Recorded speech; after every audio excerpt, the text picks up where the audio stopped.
saya bacakan terlebih dahulu.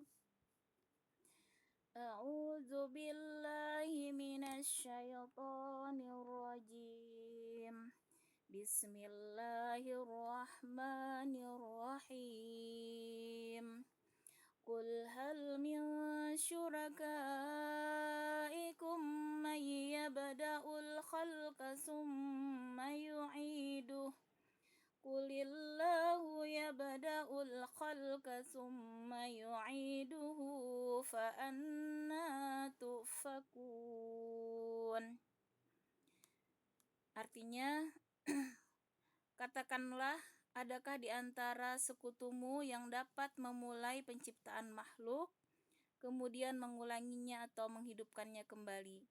Katakanlah, Allah memulai penciptaan makhluk, kemudian mengulanginya, maka bagaimana kamu dipalingkan atau menyembah selain Allah?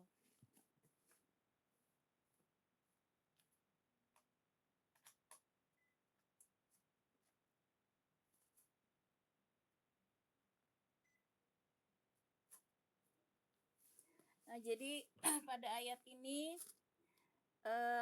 Allah menyatakan, ya, berfirman kepada orang-orang yang khususnya di sini orang-orang kafir, ya, yang menyekutukan Allah, diajak berpikir, ya, tentang kekafirannya agar mereka diharapkan kembali, ya, untuk menyadari bahwa apa yang mereka lakukan itu adalah kesalahan besar, ya. Karena itu dengan ayat ini harusnya, ya, kita manusia yang menggunakan, ya, mata, telinga, pendengaran dan hati kita itu adalah modal, ya, nikmat yang Allah berikan dalam rangka memahami ayat-ayat Allah.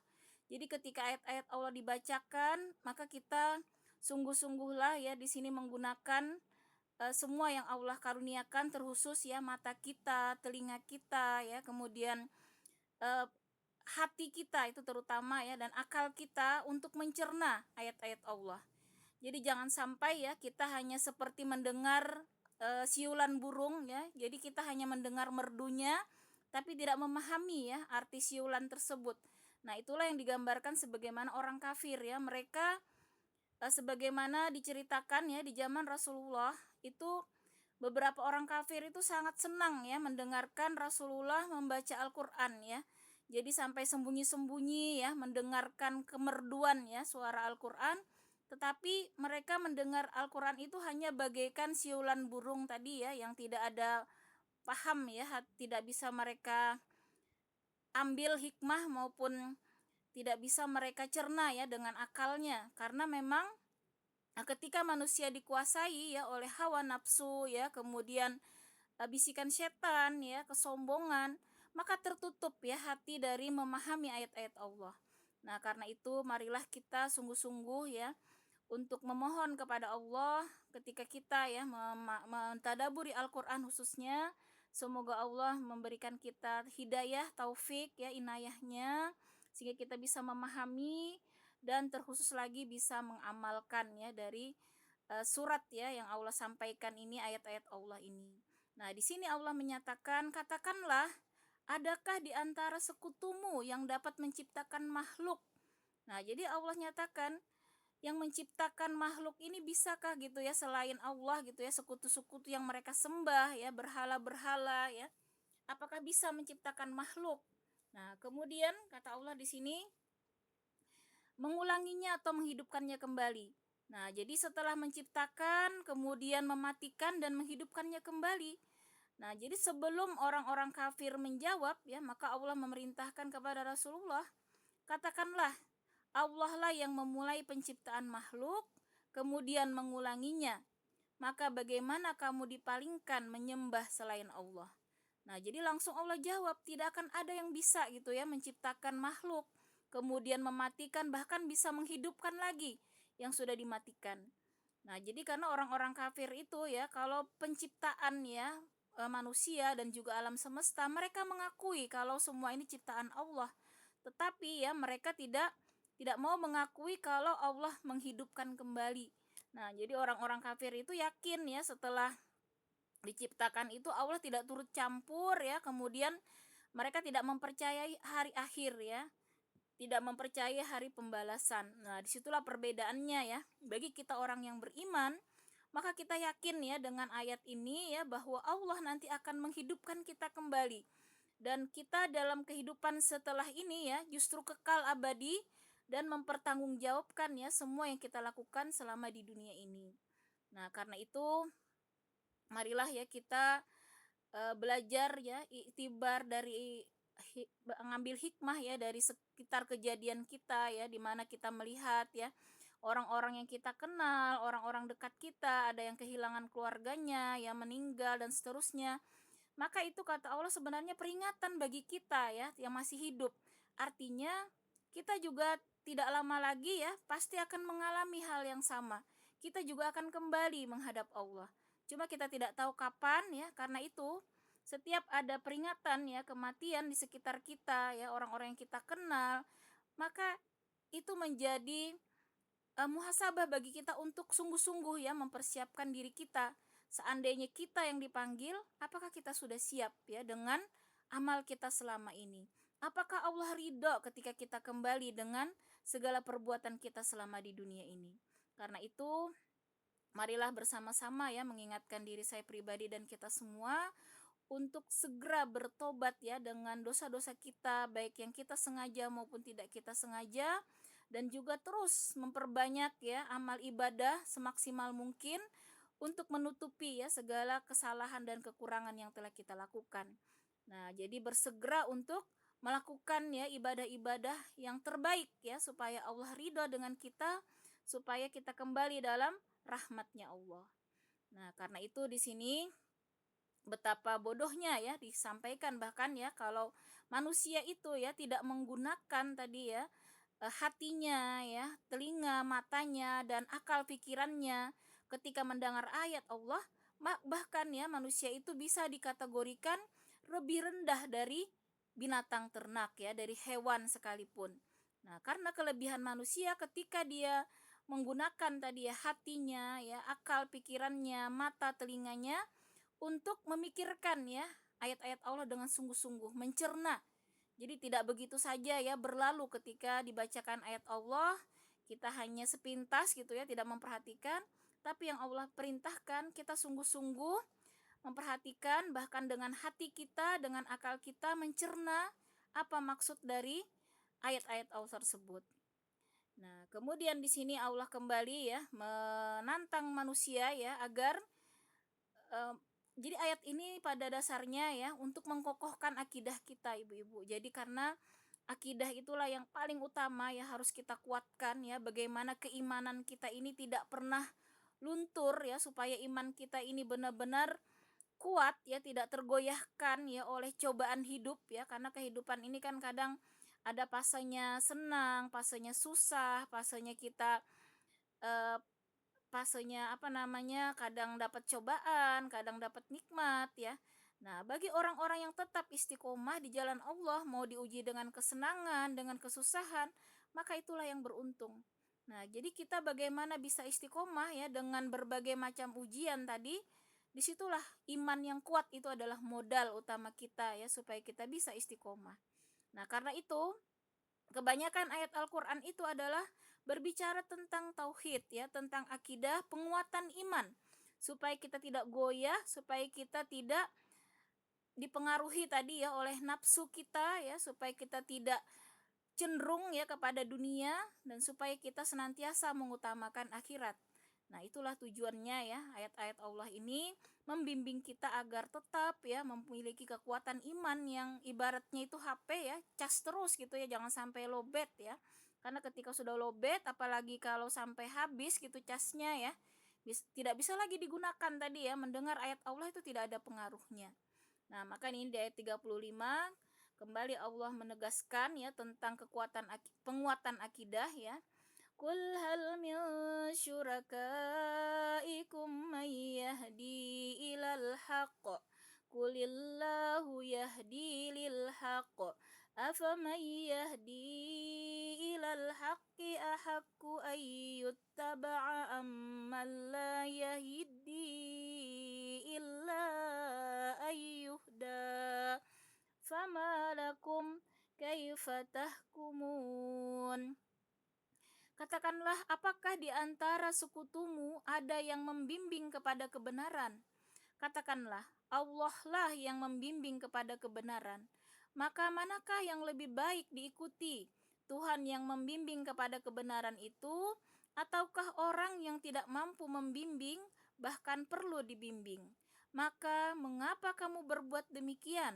Bukankah kamu bagaimanakah kamu mengambil keputusan? Nah, jadi di sini Allah kembali ya apa namanya menantang ya orang-orang kafir itu ya yang mereka sembah seperti berhala ya, kemudian mereka menyembah ya apapun itu selain Allah. Maka kata Allah, apakah yang mereka sembah itu bisa membimbing kepada kebenaran ya? Nah, termasuk ketika Nabi Ibrahim ya menantang ya orang-orang kafir, Raja Namrud beserta orang-orang kafir ya musyrikin pada waktu itu, eh, bagaimana gitu ya patung yang bahkan mereka sendiri yang membuat ya tidak bisa menolong dirinya sendiri ketika dihancurkan ya, tidak bisa membela dirinya, mengapa itu yang disembah gitu ya. Nah, harusnya tadi kalau manusia menggunakan akal pikirannya ya, menggunakan hatinya, tentu dia apa namanya tidak akan mau ya menyembah hal yang justru tidak bisa melakukan apa-apa seperti berhala-berhala tadi ya. Nah, maka di sini Allah jelas tambahkan ya, yang mereka sembah tadi apakah bisa membimbing mereka kepada kebenaran gitu ya. Nah, karena seperti patung tadi ya, jangankan membimbing ya, mereka sendiri tidak bisa ngapa-ngapain gitu ya. Nah, apalagi yang sekarang ya, mungkin kesyirikan yang tidak disadari kadang ya, kalau kita berwasilah gitu ya pada kuburan misalnya ya, pada orang-orang yang dianggap sakti, minta tolong. Nah, itu juga sama sebenarnya ya, bentuk kesyirikan ya. Jadi kalau kita mau minta tolong ya, mau apapun itu kata Allah langsung. Tidak perlu pakai perantara gitu ya, nggak usah pakai datang ke kuburan keramat gitu ya, kuburan ulama dengan wasilah seperti itu dilarang di sini ya. Allah menegaskan bahwa kalau kita minta pertolongan ya, meminta perlindungan atau apapun itu langsung kepada Allah karena Allah itu maha dekat. Jadi Allah tidak perlu perantara. Karena itulah ya alasan orang kafir mengapa mereka menyembah berhala ya. Mereka menganggap berhala itu bisa mendekatkan mereka kepada Allah. Nah, maka disinilah bantahan-bantahan ya agar kita itu jangan sampai ada kesyirikan sedikit pun di dalam diri kita. Karena syirik ini ya adalah dosa yang sangat besar, dosa yang paling besar ya dari seluruh dosa. Karena kalau dosa syirik ini kita tidak bertobat, maka itu neraka kekal abadi ya, tidak bisa masuk surga selamanya ya. Nah, karena itu kita waspadai ya syirik yang besar ya maupun syirik yang kecil ya. Nah, ketika kita beribadah misalnya tadi karena ria ya, karena mengharap dipuji, bukan mengharap ridha Allah, itu juga termasuk ya kesyirikan kecil yang harus kita waspadai ya. Ketika kita semangat beribadah kalau dilihat orang, misalnya ya semangat menyumbang kalau misalnya diumumkan ya, dipuji ya. Nah, maka disinilah yang harus kita waspadai ya ketika muncul ya kita beribadah itu niatnya bukan karena Allah, tapi karena dunia ya, karena ingin dipuji, ria tadi ya, ujub, bangga dan seterusnya. Nah, karena itu di sini Allah kembali menantang ya manusia, adakah di antara sekutu tadi ya yang tadi disembah ya, yang dimintai pertolongan itu bisa membimbing kepada kebenaran ya? Maka kata Allah langsung di sini Allah jawab ya. Katakanlah, ya, artinya Nabi Muhammad ketika itu disuruh untuk menjawab ya orang-orang musyrik, Allah lah yang membimbing kepada kebenaran ya. Jadi tidak ada yang bisa membawa kepada kebenaran kecuali petunjuk Allah. Karena Allah yang paling tahu ya apa yang kita butuhkan, ya apa yang terbaik buat manusia ya. Maka jangan pernah kita mengikuti aturan lain ya selain aturan Allah dan Rasulnya. Nah, termasuk sekarang juga ya aturan-aturan yang tentunya bertentangan ya dengan aturan Allah dan Rasulnya, maka kita umat Islam ya wajib untuk mencegah ya, bahkan mungkin beramar ma'ruf ya, nahi mungkar, jangan kita biarkan ya. Nah, jadi mohon maaf nih ya, baru-baru kita mendengar ya bagaimana ada wacana ya pembagian kondom gitu ya bagi anak-anak sekolah, nauzubillah min zalik ya. Apa maksudnya ya? Karena jelas-jelas yang namanya zina itu kan haram ya. Apalagi kalau mau dikasih kondom sama dengan ya artinya membolehkan seperti itu ya dalam tanda kutip ya. Maka jangan pernah kita mendukung ya aturan-aturan yang seperti itu ya. Maka kita sebagai umat Islam jangan diam saja ya, harus kita beramar ma'ruf nahi mungkar, ya ibarat kapal nih ya ibu-ibu, kalau kita satu kapal ya, kita biarkan ada yang melubangi kapal itu, ya kita semuanya akan tenggelam. Maka tidak akan lama ya Indonesia ini bisa saja Allah azab ya, kalau kita tidak beramar ma'ruf nahi mungkar ya. Jadi kalau ada kemungkaran kita diam saja, yang terjadi kita semua akan kena azabnya, akan tenggelam ibarat kapal tadi ya. Nah, alhamdulillah kita lihat kemarin ya ibu-ibu, ada ketika larangan ya paskibraka ya berjilbab ya. Kemudian di medsos itu banyak ya netizen yang komen ya, yang tidak setuju, bahkan segala macam lah ya, termasuk MUI bersuara keras ya, jangan sampai dihalangi ya anak-anak Islam itu berjilbab ya. Dan akhirnya alhamdulillah ya kemarin dibolehkan ya berjilbab, sekitar 18 atau 15 anak itu akhirnya kan dibolehkan kembali berjilbab ya. Nah, itu kalau kita diam saja ya, nauzubillah min zalik ya, akhirnya umat Islam seperti itu ya, tidak bebas melaksanakan ajarannya gitu ya. Nah, maka dari itu salah satu ya, ketika kita berkomentar ya, ternyata alhamdulillah ya bisa membuka ya hati orang-orang yang berkuasa ya untuk merubah kemarin ya, dalam waktu singkat akhirnya dibolehkan berjilbab ya. Nah, seandainya kita biarkan, kita akan kena murka semuanya ya, tidak ada yang peduli dengan aturan Allah ketika aturan itu dilarang seperti itu. Nah, karena itu di sini ya, Allah kembali kita pahami tadi ya, yang membimbing tadi ya itu hanyalah Allah. Nah, jadi artinya apapun ya permasalahan dalam kehidupan kita ya, dalam rumah tangga, dalam kehidupan pribadi, bermasyarakat ya, bernegara bahkan ya, maka yang dijamin pasti ya akan membawa kebahagiaan, membawa ketenangan ya, membawa kebahagiaan dunia akhirat, kesejahteraan bagi semua, itu adalah aturan Allah ya. Karena aturan Allah ini yang terbaik ya bagi manusia. Nah, kalau kita coba-coba ya membuat aturan yang bertentangan dengan aturan Allah, maka tadi yang terjadi kemurkaan Allah dan azab Allah itu sangat pedih ya, itu yang kita khawatirkan ya. Kalau sampai ya Allah akhirnya mencabut hidayah dari kita. Nah, itulah seberat-beratnya azab ya, ketika hidayah itu sudah hilang dari kita ya, kemudian keimanan itu diambil ya, sehingga kita dijauhkan dari Islam ya. Nauzubillah min zalik ya. Maka itu adalah azab yang terberat ya, ketika manusia itu berpaling ya dari aturan Allah. Maka kata Allah di sini, manakah yang lebih berhak diikuti? Tuhan yang membimbing kepada kebenaran itu, ataukah orang yang tidak mampu membimbing, bahkan perlu dibimbing? Maka mengapa kamu berbuat demikian? Bagaimanakah kamu mengambil keputusan?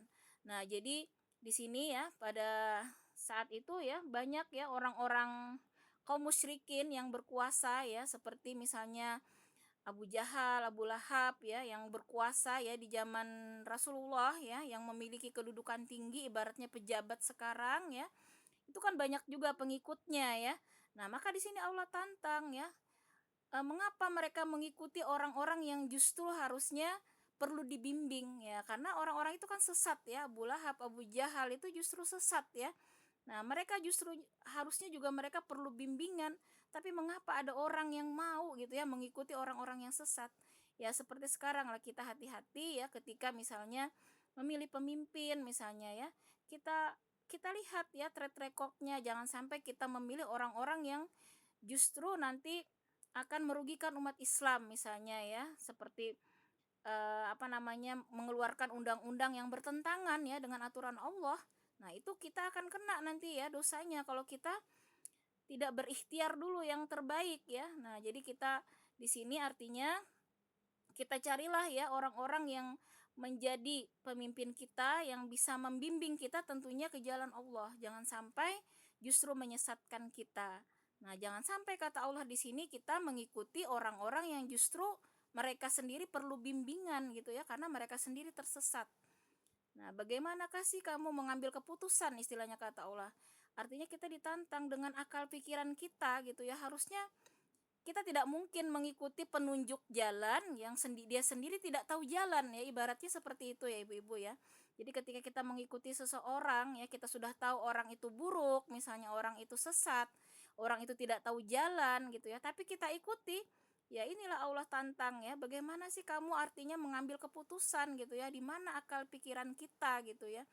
Nah, jadi betapa kita bahkan dianggap Allah, betapa bodoh kita ketika kita mengikuti orang-orang yang justru mereka itu tersesat ya, justru orang-orang itu tidak tahu jalan tadi ya.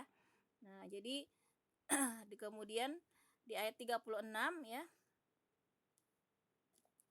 wa ma yattabi'u aksaruhum illa zanna inna zanna la yughni minal haqqi syai'a innallaha alimum bima yaf'alun. Dan kebanyakan mereka hanya mengikuti dugaan. Sesungguhnya dugaan itu tidak sedikit pun berguna untuk melawan kebenaran. Sungguh Allah Maha mengetahui apa yang mereka kerjakan. Jaminan Allah tentang kemurnian Al-Qur'an. Nah, jadi di sini ketika kita mengikuti tadi ya sesuatu hal itu jangan berdasarkan dugaan ya. Jadi harus berdasarkan keyakinan yang benar-benar ya, ada pembuktian yang hak ya, yang hak yang batil itu sudah jelas ya, jangan sampai kita hanya mengikuti dugaan kata Allah. Karena kebanyakan manusia itu hanya mengikuti dugaan ya, seperti orang-orang yang menyembah berhala tadi ya, ataupun menyembah sembahan lain selain Allah, mereka menduga ya sesembahan mereka itu bisa mendekatkan mereka dengan Allah. Maka kata Allah, dugaan itu tidak sedikit pun berguna untuk melawan kebenaran. Nah, jadi jangan sampai kita itu mengikuti hal-hal yang meragukan ya, apalagi hanya dugaan-dugaan ya. Maka Al-Qur'an inilah sebenarnya jaminan Allah, semua yang benar yaitu adalah dari Al-Qur'an. Jadi Masya Allah, di Al-Quran ini kita dijelaskan ya, bahwa Allah itulah yang menciptakan kita, bahwa Allah itulah yang berhak ya untuk kita sembah. Kemudian Rasulullah itulah yang berhak menjadi teladan kita, yang berhak menjadi pembimbing kita, bukan yang lain ya. Suri teladan yang terbaik bahkan Allah jamin. Maka itulah yang artinya yang meyakinkan gitu ya, yang benar-benar dari Allah. Nah, jadi di dalam tafsir ya, ulama juga menjelaskan misalnya di Al-Qur'an itu bagaimana Allah eh, mengingatkan kita ya, bahwa Allah menjelaskan, Allah bahkan tahu ya berapa jumlah daun yang jatuh hari ini di hutan ya, seluruh hutan yang ada di bumi. Nah, coba kalau Rasulullah ya tidak mungkin ya sampai mengurusi urusan daun jatuh begitu ya. Nah, atau lagi manusia tidak mungkin ya sampai sejauh itu ya. Nah, menghabiskan waktu kalau kita menghitung daun yang jatuh di seluruh bumi ya. Nah, tapi disitulah bukti bahwa Al-Quran ini benar-benar dari Allah yang maha tahu, yang maha sempurna. Karena bagi Allah itu sangat mudah ya mengetahui urusan daun jatuh ya, urusan yang apapun yang ada di langit, ada di bumi. Nah, maka kalau seorang rasul ya, seorang Muhammad yang ketika itu beliau ummi ya, artinya beliau itu tidak bisa membaca, tidak bisa menulis ya, beliau tidak pernah membaca literatur dari manapun ya, maka tidak mungkin Al-Qur'an itu beliau yang membuat ya, seperti dugaan orang-orang kafir ya. Maka di sini Allah kembali memberikan jaminan ya, bahwa Al-Qur'an itu murni ya dari Allah. Nah, bahwa Al-Quran itu benar-benar dari yang maha menciptakan kita tadi ya. Bahwa Al-Quran itulah yang layak kita ikuti, jangan yang lain-lain ya. Nah, maka kembali di ayat 37 di sini Allah menegaskan kepada kita, wa ma kana hadzal qur'anu ay yuftara min dunillahi walakin tasdiqal ladzi baina yadayhi wa tafsilal kitab وتفصيل الكتاب لا ريب فيه من رب العالمين. Dan tidak mungkin Al-Quran ini dibuat-buat oleh selain Allah, tetapi Al-Quran membenarkan kitab-kitab yang sebelumnya dan menjelaskan hukum-hukum yang telah ditetapkannya. Tidak ada keraguan di dalamnya, diturunkan dari Tuhan seluruh alam. Nah, jadi kita pegang teguh ayat ini, jangan sampai ya kita berpaling dari Al-Quran. Karena di sini Allah tegaskan bahwa tidak mungkin Al-Quran itu dibuat oleh selain Allah. Dengan informasi yang sangat detail tadi ya, tentang alam semesta, tentang penciptaan makhluk ya, tentang apapun, bahkan ya tentang masa depan ya, tentang hari akhir. Tidak mungkin kata Allah itu dibuat selain Allah. Tetapi Al-Qur'an ini kata Allah diturunkan ya. Jadi Al-Quran diturunkan di sini membenarkan kitab-kitab yang sebelumnya, menjelaskan hukum-hukum yang telah ditetapkannya, supaya tidak ada keraguan lagi ya. Nah, karena ya apa namanya, kitab-kitab sebelumnya itu kan sudah banyak diselewengkan ya ibu-ibu ya. Kita tahu ya bagaimana kitab itu memang berlaku ya, yang sebelumnya sebelum Al-Quran, kitab Zabur, Taurat, Injil ya, itu Allah tegaskan hanya berlaku untuk umat ya, umat saat itu dan pada zaman itu, tidak berlaku sampai sekarang gitu ya, karena hanya cocok untuk umat saat itu. Nah, seperti kita tahu ya bagaimana sholatnya umat Nabi Musa 50 kali sehari gitu ya. Nah, mereka dengan fisik yang sangat kuat itu tidak masalah ya, sehari 50 kali ya, tapi kalau kita ya yang sekarang ini tidak akan sanggup kita ya kalau sholat sampai 50 kali sehari.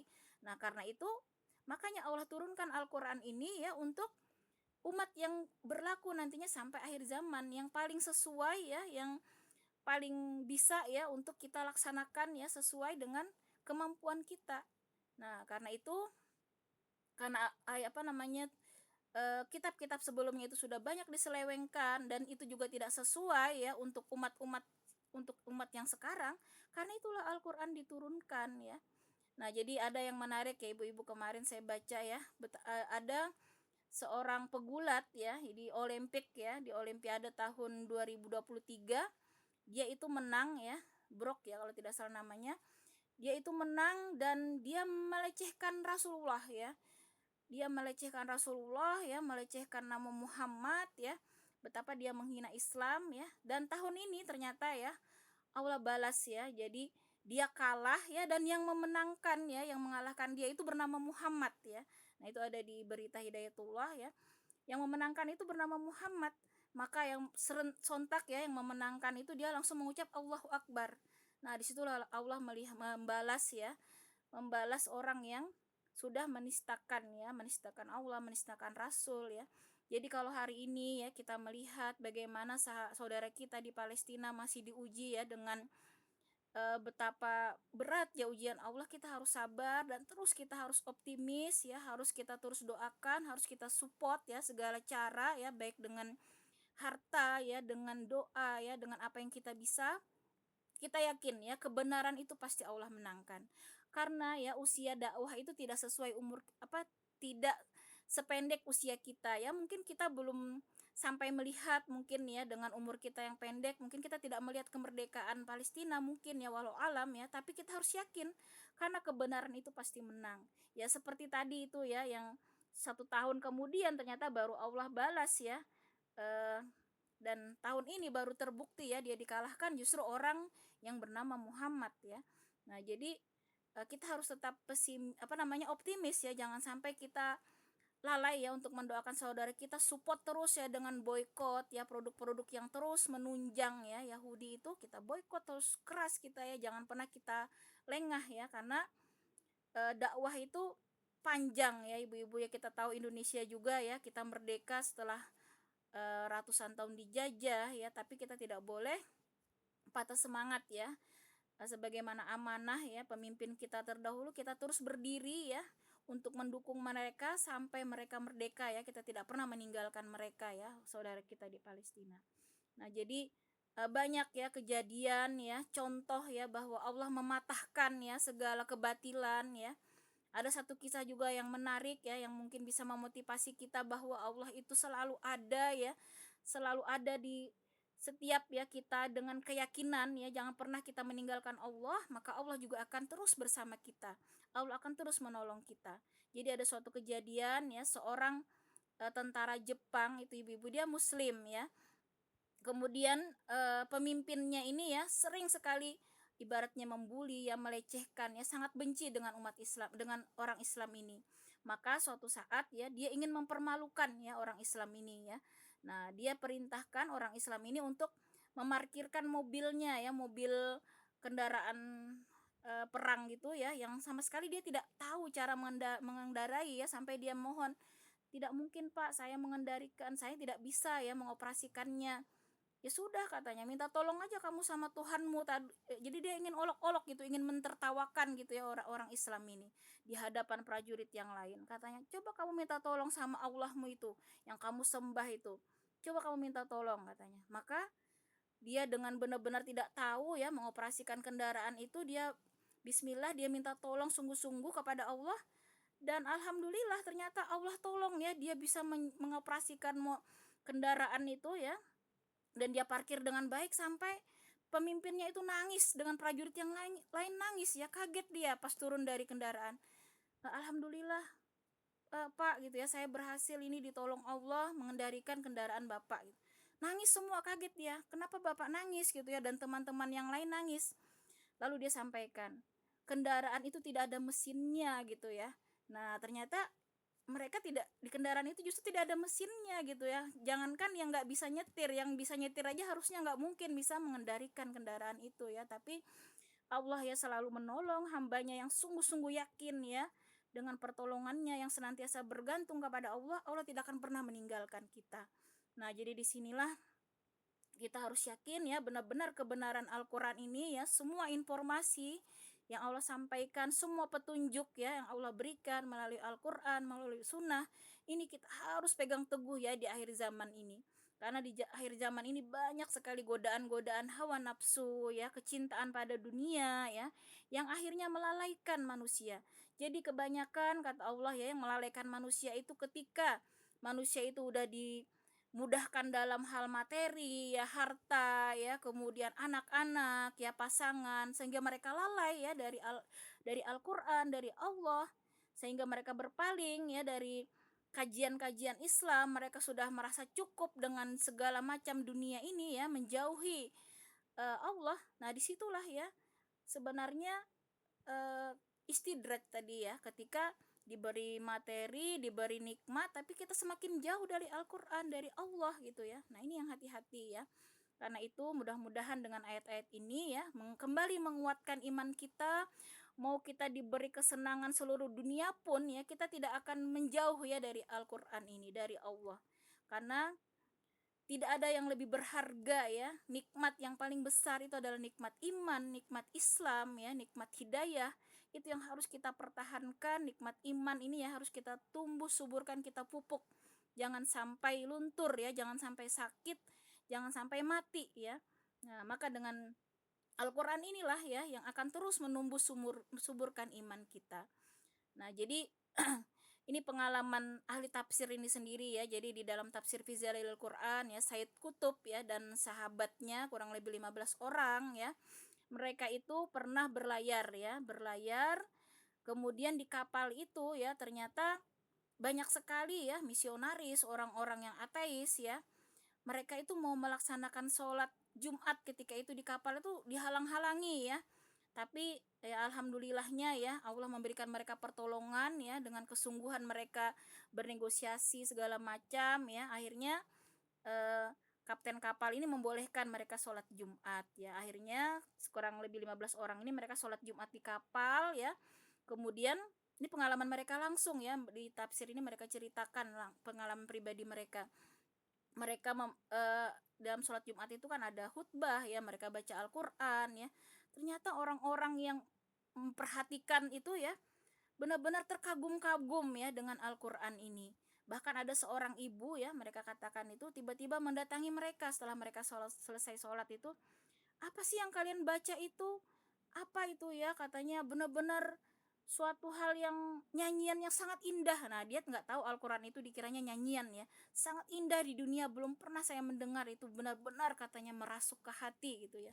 Nah, ternyata Al-Quran ini ya dengan mukjizatnya ya, mendengar saja ya orang yang tidak paham pun akan merasakan ya indahnya ya. Nah, jadi kalau selama ini ya kita umat Islam ya belum merasakan ya indahnya Al-Quran, apalagi merasakan indahnya makna-makna Al-Quran itu, betapa kita sangat rugi ya. Nah, berarti yang perlu kita introspeksi, di manakah hati kita selama ini ya, telinga kita, mata kita, akal kita ya, sudahkah kita maksimalkan ya untuk sungguh-sungguh ya mentadaburi Al-Qur'an ya. Jangan sampai ya urusan dunia kita maksimal nih ya, segala macam waktu, tenaga, pikiran kita kerahkan gitu ya untuk urusan dunia, tapi untuk urusan akhirat gitu sisa-sisa tenaga gitu ya. Kita baca Quran juga seadanya gitu.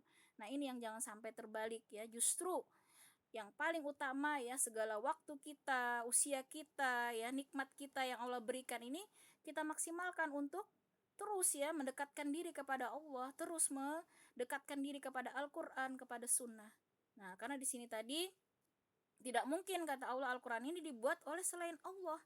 Nah, tetapi tadi justru menjelaskan, kemudian juga meluruskan ya hukum-hukum maupun kitab-kitab yang sebelumnya. Karena kitab-kitab sebelumnya itu tidak berlaku lagi ya untuk saat ini sejak Rasulullah diutus sampai nanti akhir zaman.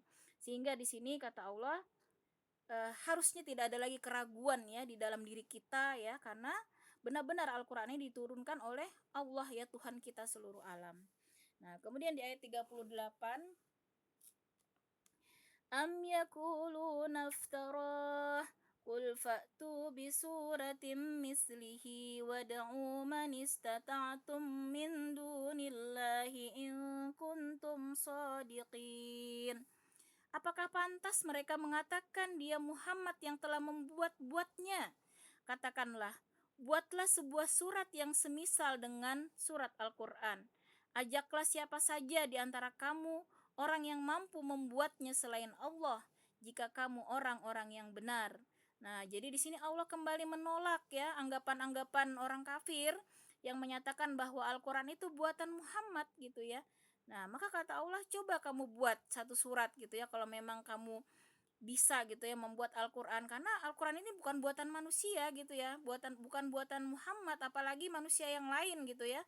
Di sini Allah menyatakan bahwa Al-Qur'an itu tidak mungkin ada yang bisa membuat gitu ya, dengan bahasanya yang sangat indah ya, dengan balaghahnya yang sangat indah, dengan maknanya yang sangat dalam ya. Maka kalau orang yang ahli sastra itu pasti tahu ya betapa Al-Qur'an ini sangat tinggi sastranya ya. Maka orang yang paling paham ya tentang makna bahasa Arab itu juga pasti akan tahu betapa bahasa Al-Qur'an itu sangat luar biasa ya. Nah, jadi jangan sampai di sini ada keraguan ya pada kita ya, kita bisa menjawab tantangan orang-orang kafir bahwa Allah sendiri di sini yang menyatakan bahwa Al-Qur'an itu tidak mungkin dibuat oleh manusia ya, dibuat Rasulullah apalagi dibuat manusia oleh yang lainnya. Karena sampai saat ini ya Allah sudah memberikan tantangan ya di dalam Al-Qur'an ini, tidak ada yang bisa membuat satu surat pun ya yang bisa menandingi Al-Qur'an. Nah, maka kata Allah, biar kamu ajak seluruh apapun manusia ataupun siapapun yang bisa ya menolong kamu untuk membuat Al-Qur'an, maka itu tidak akan bisa ya, karena Al-Qur'an ini benar-benar Allah nyatakan berasal dari Tuhan kamu yang menciptakan seluruh alam. Nah, kemudian di ayat 39, bal kazzabu bima lam yuhitu bi'ilmihi walamma ya'tihim ta'wiluh kadzalika kazzabal ladzina min qablihim fanzur kaifa kana 'aqibatuz zalimin. Bahkan yang sebenarnya mereka mendustakan apa yang mereka belum mengetahuinya dengan sempurna dan belum mereka peroleh penjelasannya. Demikianlah halnya umat-umat yang ada sebelum mereka telah mendustakan Rasul, maka perhatikanlah bagaimana akibat orang yang zalim. Nah, jadi kita hati-hati ya ketika ayat-ayat Al-Quran dibacakan ya, apalagi mendengar orang-orang yang kadang mendustakan ya, maka di sini Allah jelaskan ya, orang-orang yang mendustakan itu ya kebanyakan mereka itu belum mengetahui dengan sempurna ya, belum mendengar penjelasan ya dari tentang Al-Qur'an ini dengan sempurna, sehingga mereka belum apa-apa udah mendustakan gitu ya, belum tahu ya, belum memahami, sudah buru-buru ya. Ya seperti kita tahu lah fenomena kemarin ya, melarang jilbab gitu ya.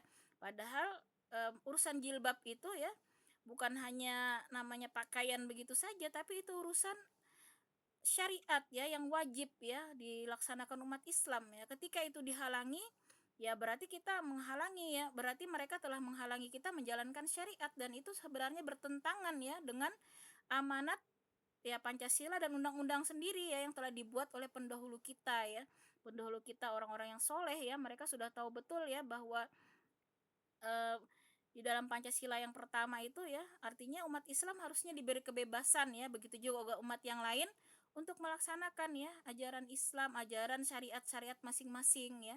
Maka ketika itu dilarang ya justru mereka lah yang bertentangan ya dengan dasar negara kita sendiri ya, sebenarnya seperti itu ya. Nah, maka di sini, Allah jelaskan tadi ya bahwa orang-orang yang mendustakan tadi ya, yang dengan mudahnya ya mengotak-atik syariat itu sebenarnya mereka tidak mengetahui ya secara sempurna ya, dan mereka memang tidak mau tahu ya. Nah, itulah kata Allah, umat-umat yang terdahulu gambarannya seperti itu ya. Mereka juga mendustakan rasul ya, seperti kita lihat umat Nabi Nuh ya yang ditenggelamkan ya. Kemudian kaum Firaun ya dan orang-orang zalim yang lain. Bagaimana kesudahannya dan kita sudah melihat ya bagaimana kaum Nabi Lut ya yang akhirnya juga mendapat azab ya.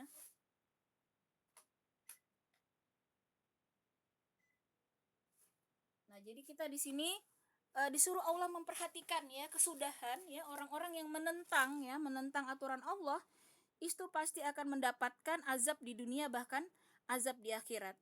Jadi jangan sampai kita menjadi pengikut ya orang-orang yang menentang Allah dan Rasul. Tapi kita berusaha untuk menjadi pendukung ya, pendukung kebenaran ya, pendukung Allah dan Rasulnya. Supaya kita mudah-mudahan nanti dibangkitkan ya bersama golongan orang-orang yang beriman, orang-orang yang Allah ridai, orang-orang yang terus ya mendapatkan nantinya ridho dan rahmat dari Allah. Nah, demikian ya ayat 39. Kemudian di ayat 40 kita kembali lanjutkan. Wa minhum may yu'minu bihi wa minhum man la yu'minu bih wa rabbuka a'lamu bil mufsidin. Dan di antara mereka ada orang-orang yang beriman kepadanya Al-Qur'an dan di antaranya ada pula orang-orang yang tidak beriman kepadanya. Sedangkan Tuhanmu lebih mengetahui tentang orang-orang yang berbuat kerusakan. Nah, jadi artinya di sini ya, Allah sudah memberikan kita pilihan ya, kita mau beriman, mau tidak ya. Yang jelas ya Allah sudah memberikan semua fasilitas ya supaya kita itu mendapatkan hidayah. Nah, dengan segala macam Allah turunkan rasul ya. Allah turunkan Al-Qur'an yang sangat lengkap petunjuk ya, tinggal manusia saja tadi memilih ya. Maka kata Allah, ada yang mau beriman, ada yang mau tidak kata Allah, yaitu pilihan. Jadi disampaikan ya di dalam hadis ya yang lain juga di dalam ayat yang lain bahwa ketika manusia sudah memilih ya untuk tidak mau beriman ya, memilih kafir, maka kata Allah jangan mengatakan Allah itu zalim. Jangan mengatakan itu Allah yang memilihkan karena Allah sudah memberikan pilihan tapi manusia yang tidak mau. Jadi kalau mereka tersesat itu karena kebodohan mereka kata Allah. Karena itu karena kesalahan mereka. Tapi ya, jangan sampai kata Allah menisbatkan keburukan itu kepada Allah. Karena Allah sudah luar biasa nih kita misalnya nih orang tua udah mati-matian ya memberi nasihat, sudah melarang anak kita yang buruk misalnya. Tapi mereka tetap tidak mau ya, tidak mau peduli dengan omongan kita, akhirnya terjadi misalnya keburukan, maka jangan salahkan lagi orang tua gitu ya. Nah, sehingga ketika ya Nabi Nuh itu kan sedih ya karena anaknya Kanan ya tidak mau beriman ya. Itu betapa Nabi Nuh sangat sedih ya. Maka Allah menjelaskan kalau ya Nabi Nuh udah selama ini berusaha mendidik dengan baik ya tapi ternyata anaknya tetap tidak mau beriman ya sudah. Maka itu bukan kesalahan Nabi Nuh lagi ya. Kesalahan itu tidak akan dinisbatkan kepada Nabi Nuh ya ketika sudah berusaha. Karena manusia itu kita tidak mampu ya untuk memberikan hidayah itu artinya yang mengubah hati ya, itu tidak bisa ya, itu mutlak kuasa Allah. Kita hanya sampai diperintahkan untuk menyampaikan, berusaha ya, masalah dia mau atau tidak tadi ya, mau beriman mau tidak, itu bukan urusan kita. Nah, maka nanti kita lihat ya di ayat selanjutnya, ini adalah ayat-ayat yang akhirnya eh, menentramkan ya orang-orang yang terus berjuang di jalan Allah ya, namun mungkin ya dakwahnya tidak diterima, mungkin dakwahnya dihalangi ya, sebagaimana Rasulullah juga ya, ada yang justru memusuhi. Maka inilah jawaban Allah ya di ayat 41. Nah, kita lihat di sini, Wa in kazzabuka faqul li 'amali wa lakum 'amalukum antum bari'una mimma a'malu wa ana bari'um mimma ta'malun. Dan jika mereka tetap mendustakanmu Muhammad, maka katakanlah, bagiku pekerjaanku dan bagimu pekerjaanmu. Kamu tidak bertanggung jawab terhadap apa yang aku kerjakan, dan aku pun tidak bertanggung jawab terhadap apa yang kamu kerjakan. Nah, jadi dakwah itu hanya sampai di situ ya, ketika kita sudah menyampaikan kebenaran ya, kemudian orang tidak mau ikut ya, bahkan mungkin ada yang memusuhi, ya sudah berlepas diri setelah itu ya. Jadi di sini Rasulullah disuruh mengatakan, bagiku pekerjaanku, bagimu pekerjaanmu. Nah, kamu tidak bertanggung jawab terhadap apa yang kau kerjakan, dan aku pun tidak bertanggung jawab terhadap apa yang kamu kerjakan. Nah, jadi akhirnya silahkan berpaling gitu ya, sudah tinggalkan saja ya kalau orang-orang yang sudah tidak mau ya diajak kepada kebaikan ya, sudah disampaikan dan tidak mau mengikuti, ya sudah, kita hanya bisa mendoakan ya setelah itu. Jadi kita tidak wajib sampai yang dia berubah sesuai keinginan kita, itu tidak ada kewajiban ya. Karena yang Allah perintahkan dakwah itu hanya usaha ya, usaha menyampaikan. Perkara dia mau mengikuti atau tidak, maka itu tidak tanggung jawab kita lagi. Nah, disinilah dakwah itu hanya sampai pada usaha menyampaikan ya, kemudian mungkin beramar ma'ruf nahi mungkar ya, kalau memang orangnya tidak mau ya itu tadi, maka akhirnya ada yang jadi golongan beriman, ada yang menjadi golongan tidak beriman. Nah, kemudian di sini Allah tegaskan bahwa wa minhum may yastami'una ilaik afa anta tusmi'u summa walau kanu la yakilun. Dan di antara mereka ada yang mendengarkan engkau Muhammad, tetapi apakah engkau dapat menjadikan orang yang tuli itu mendengar walaupun mereka tidak mengerti. Nah, artinya ya memang Rasulullah sendiri tidak bisa gitu ya mengubah orang yang tadi ya ibaratnya tuli. Nah, Allah nyatakan dia seperti orang yang tuli ya, karena dikasih nasihat, dikasih petunjuk, dia nggak mendengarkan ya, tidak mau menerima. Jadi diibaratkan orang yang buta, diibaratkan orang yang tuli ya. Maka Rasulullah tidak bisa membuat mereka itu bisa mendengar ataupun bisa melihat ya, karena itu mutlak kuasa Allah. Nah, jadi ketika kita melihat mungkin ya seperti Nabi Nuh lah ceritanya ya, bagaimana beliau berdakwah ya, luar biasa usaha beliau ya, itu kan umur beliau 900 tahun lebih ya, sekitar 950 tahun ya, jadi dakwah yang sangat lama ya. Namun ternyata anak beliau sendiri tidak berhasil ya didakwahi. Itu tidak boleh membuat seorang itu berputus asa ya, jadi tetaplah menyampaikan kebenaran ya, walaupun ya diuji dengan keluarganya sendiri ternyata tidak mau mengikuti ya. Maka itulah Allah tegaskan di sini, karena manusia itu memang tidak bisa ya untuk mengubah seseorang ya. Nah, termasuk Rasulullah sendiri tidak bisa mengubah orang yang tuli tadi menjadi mendengar, itu ibaratnya ya. Karena ya itu tadi, Rasulullah sendiri ya betapa sedih beliau ya, karena paman beliau ya Abu Talib, orang yang paling berjasa ya dalam dakwah beliau, ternyata ya sampai akhir hayatnya juga kafir ya, tidak mau beriman ya. Nah, jadi sudah sampai di situ ya, ketika dia sudah meninggal ya, kemudian dia tetap tidak mau beriman, ya selesai ya, sebagaimana Nabi Ibrahim juga ayahnya sendiri ya tidak mau beriman, maka disitulah ya usaha manusia ya selesai ya, ketika dia sudah meninggal dan tidak mau beriman, ya habis ya. Jadi usaha kita itu hanya sebelum dia wafat ya teruslah kita terus mengajak, terus mendoakan ya, kalau toh akhirnya takdir Allah ya seperti itu, ya sudah, kita harus berlapang dada ya, harus ikhlas ya. Itulah tadi namanya takdir ya, kehidupan seperti itulah, sehingga tidak membuat manusia itu yang sampai misalnya frustasi, sakit mental gitu ya, sakit stres gitu. Nah, seperti kejadian sekarang lah, kita kuatkan ya anak-anak kita ya, karena ya nauzubillah min zalik ya, kalau kita lihat sekarang kok banyak yang sampai bunuh diri ya gara-gara sakit mental, gara-gara masalah hidup ya. Nah, kita harus kuatkan anak-anak kita bahwa kehidupan itu kita memang tidak kuasa ya merubah orang, kadang ya mengubah keadaan ya, yang kita bisa ya manage diri kita sendiri. bagaimana diri kita tetap ridho, tetap ikhlas ya, tetap berlapang dada ya, sambil meminta tolong kepada Allah kekuatan ya. Nah, tentunya kita memang tidak kuat ya kalau kita mengandalkan kekuatan kita, itu tidak ada kita kekuatan.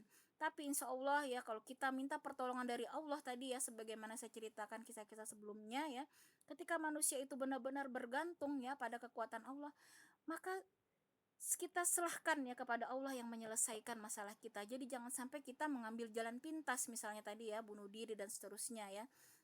Nah, ini yang menjadi apa namanya, kita perlu ya ke anak-anak kita ya, menguatkan ya akidah mereka, mental mereka ya, jangan sampai ya yang akhir-akhir ini banyak dialami ya anak-anak ya, betapa mental mereka itu sangat rapuh ya dengan masalah yang mungkin tidak seberapa ya kalau dibandingkan masalah-masalah ya kita lihat di Palestina ya, saudara-saudara kita yang lebih berat ya. Sebenarnya itu masih jauh ya, sebenarnya lebih ringan mungkin ya. Tapi ya itu tadi yang perlu kita kuatkan ya, bagaimana manusia itu memang terbatas ya, karena itu kita andalkanlah kekuatan Allah. Kalau kita minta Allah yang menyelesaikan, maka semua itu akan mudah ya. Pasti ada jalannya. Yang penting kita jangan sampai mengambil jalan yang tidak diridai Allah. Nah, disinilah ya ayat ini menguatkan kita bahwa tadi kita itu manusia tidak mampu ya untuk mengubah tadi ya, seperti tadi membuat orang tuli menjadi mendengar, membuat teman kita yang selama ini mungkin membuli atau jahat ya untuk berubah, itu kita memang tidak mampu ya. Yang bisa hanya Allah. Jadi ya kita harus menguatkan kesabaran ya dan minta pertolongan kepada Allah. Kita pegang teguh bahwa jadikanlah ya sabar dan sholat itu sebagai penolong ya. Jadi mau ujian seberat apapun di dunia ini, jangan pernah kita mengambil jalan yang tidak diridai Allah, itu ya titik tekannya. Jangan sampai kita mengambil jalan pintas, jalan-jalan yang tidak Allah ridai.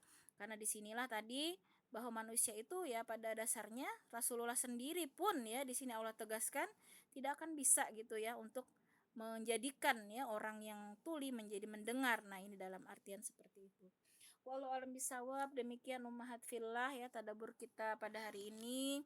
Semoga dengan ayat ini tadi ya, yang tujuannya memang ya menguatkan akidah kita ya, untuk kita itu terus ya dalam keimanan yang kuat ya, tauhid, akidah, jangan pernah kita tergerus ya akidah kita, keimanan kita oleh hawa nafsu, oleh cinta dunia ya, oleh segala bisikan setan ya, supaya tetap istiqomah.